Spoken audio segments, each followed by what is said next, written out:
ഇപ്പൊ ഒരു പുതിയ തുടക്കം കോൺഗ്രസിന്റെ നേതൃത്വത്തിൽ ആരംഭിക്കുകയാണ്. ഇപ്പോ ഉപരാഷ്ട്രപതി സ്ഥാനത്തേക്ക് ഒരു സ്ഥാനാർത്ഥിയെ കണ്ടെത്തേണ്ട ആവശ്യം വന്നപ്പോഴ് പ്രതിപക്ഷം ഒന്നിച്ചു നിന്നു. അത് മല്ലികാർജ്ജുന ഖാർഗെ അത് പ്രസ്താവിക്കുമ്പോൾ ഇന്ത്യ സഖ്യത്തിന്റെ സ്ഥാനാർത്ഥി എന്നല്ല പറഞ്ഞത്, ഇന്ത്യയിലെ മുഴുവൻ പ്രതിപക്ഷത്തിന്റെയും സ്ഥാനാർത്ഥി എന്താണ്. ഇന്ത്യ സഖ്യത്തിൽ നിന്ന് വേറിട്ട് നിൽക്കുന്ന ആം ആദ്മി പാർട്ടിയുടെ പ്രതിനിധി പോലും ഈ സ്ഥാനാർത്ഥിയെ പ്രഖ്യാപിക്കുമ്പോൾ സന്നിഹിതരായിരുന്നു. ഒരു പുതിയ മാറ്റം ഇന്ത്യൻ രാഷ്ട്രീയത്തിൽ ഉണ്ടാവുകയാണ്.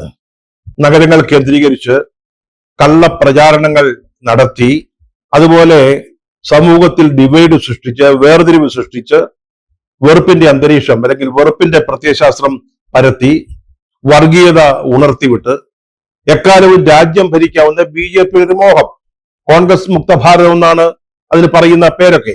അപ്പൊ ആ ഒരു ആഗ്രഹത്തിന് വെല്ലുവിളി ഉയർത്തിക്കൊണ്ട് ഇന്ത്യയിലെ പ്രതിപക്ഷങ്ങൾ ഒറ്റക്കെട്ടായി നിന്നാൽ ഒരുപക്ഷെ സമീപ ഭാവിയിൽ തന്നെ കാര്യങ്ങളിലൊക്കെ മാറ്റം വരാം.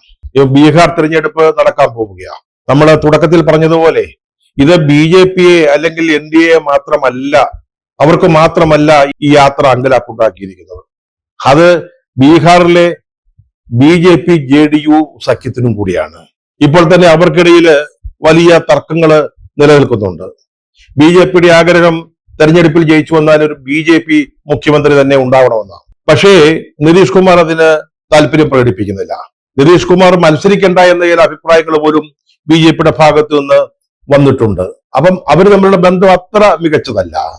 അപ്പോൾ ഗ്രാമമേഖലകളിൽ രാഹുൽ ഗാന്ധിയുടെ റാലി ഉണ്ടാക്കുന്ന ഒരു വലിയ ഇമ്പാക്ട്, ഉണ്ടാക്കിക്കൊണ്ടിരിക്കുന്ന ഈ ഇമ്പാക്ട് അത് JDU വളരെ ശ്രദ്ധയോടെ വീക്ഷിക്കുന്നുണ്ടാവണം. അത് അല്ലാതെ അവർക്ക് സാധ്യമല്ല. അതിനെ കണക്കിലെടുത്തേ പറ്റൂ.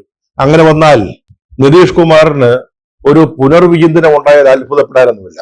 അദ്ദേഹം പലവട്ടം പല പല ക്യാമ്പുകളിലേക്ക് അങ്ങോട്ടും ഇങ്ങോട്ടും മാറിയും മറിഞ്ഞും കയറിയും ഇറങ്ങിയും ഒക്കെ ചരിത്രമുള്ള ആളാണ്. കഴിഞ്ഞ തെരഞ്ഞെടുപ്പിൽ BJPയുമായി ചേർന്ന് മത്സരിച്ചതിന് ശേഷം പിന്നീട് RJDയുമായി ചേർന്ന് മന്ത്രിസഭ ഉണ്ടാക്കാൻ അദ്ദേഹത്തിന് യാതൊരു തടസ്സവും ഉണ്ടായില്ല. അദ്ദേഹം മുഖ്യമന്ത്രി ആയിരിക്കുമ്പോഴാണ് ഇന്ത്യ സഖ്യത്തെ കുറിച്ചുള്ള ഏറ്റവും പ്രധാനപ്പെട്ട ചർച്ച പട്നയിൽ നടക്കുന്നത്. അത് അദ്ദേഹത്തിന്റെ കാർമ്മികത്വത്തിലായിരുന്നു. പക്ഷെ ആ യോഗത്തിൽ നിതീഷ് കുമാറിനെ ഇന്ത്യ സഖ്യത്തിന്റെ ദേശീയ കൺവീനർ ആക്കണം എന്ന ആഗ്രഹം അല്ലെങ്കിൽ ആവശ്യം തൃണമൂൽ കോൺഗ്രസും മറ്റും നിരാകരിച്ചതിനെ തുടർന്ന് അല്ലെങ്കിൽ സമ്മതിക്കാതിരുന്നതിനെ തുടർന്ന് അദ്ദേഹം പിണങ്ങി ഈ ഇന്ത്യ സഖ്യത്തിൽ നിന്ന് പുറത്തുപോയതാ. ഇന്ത്യ സഖ്യത്തിലായിരുന്നു ആദ്യം അദ്ദേഹം, പിണങ്ങിപ്പോയതാ. പിണങ്ങി വീണ്ടും BJPയുടെ കൂടെ കൂടി മന്ത്രിസഭ ഉണ്ടാക്കി.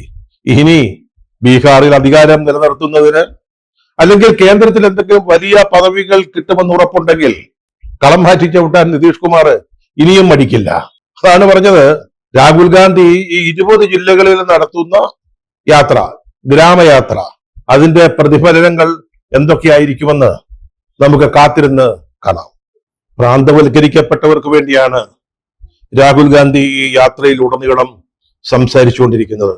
പട്ടികജാതി പട്ടികവർഗക്കാര്, അതുപോലെ തന്നെ തൊഴിലാളികള്, ചെറുകിട കച്ചവടക്കാര്, യുവാക്കൾ, കർഷകര്, ഇവർക്ക് വേണ്ടിയാണ് രാഹുൽ ഗാന്ധി സംസാരിക്കുന്നത്. അല്ലാതെ അംബാനിക്കും അദാനിക്കും വേണ്ടിയല്ല.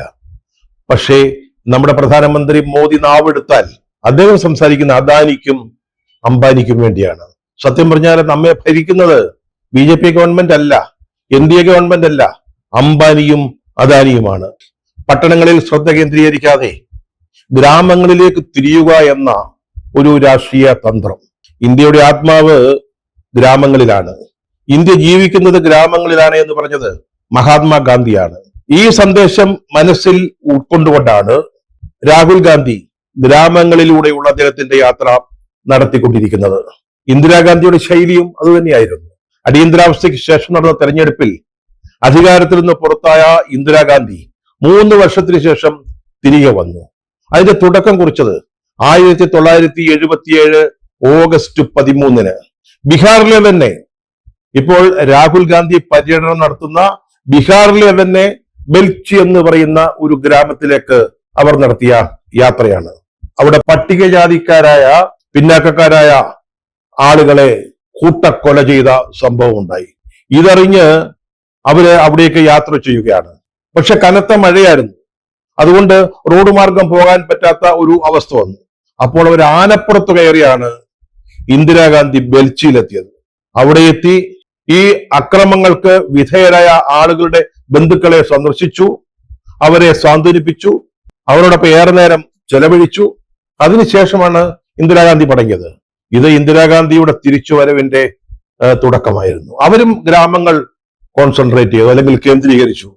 അങ്ങനെയാണ് 3 വർഷങ്ങൾക്ക് ശേഷം അവര് തിരിച്ചെത്തിയത്. ദാ ഇവിടെ ഈ ആഗസ്റ്റ് മാസത്തിൽ തന്നെ ഇന്ദിരാഗാന്ധി ബെൽച്ചിയിലേക്ക് പോയത് ആഗസ്റ്റ് 13-നാണെങ്കിൽ ഇപ്പോൾ ഇതാ ഈ യാത്ര നടക്കുന്ന അതേ ബീഹാറിൽ രാഹുൽ ഗാന്ധിയുടെ യാത്ര ആരംഭിച്ചത് ഓഗസ്റ്റ് 17-നാണ്.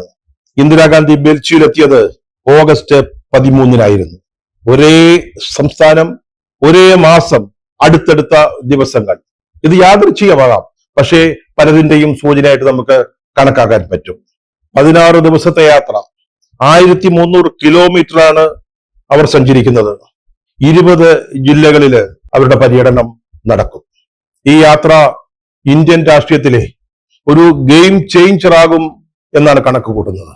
ഇതാദ്യമല്ല രാഹുൽ ഗാന്ധി ഇതുപോലൊരു യാത്ര നടത്തുന്നത്. അദ്ദേഹത്തിന്റെ ഭാരത് ജോഡോ യാത്ര, കന്യാകുമാരി മുതൽ കാശ്മീർ വരെ നടന്നുള്ള യാത്ര, അതിനുശേഷം മണിപ്പൂർ മുതൽ മഹാരാഷ്ട്രയിലേക്ക്, അങ്ങനെ 2 ഭാരത് ജോഡോ യാത്രകൾ അദ്ദേഹം നടത്തി.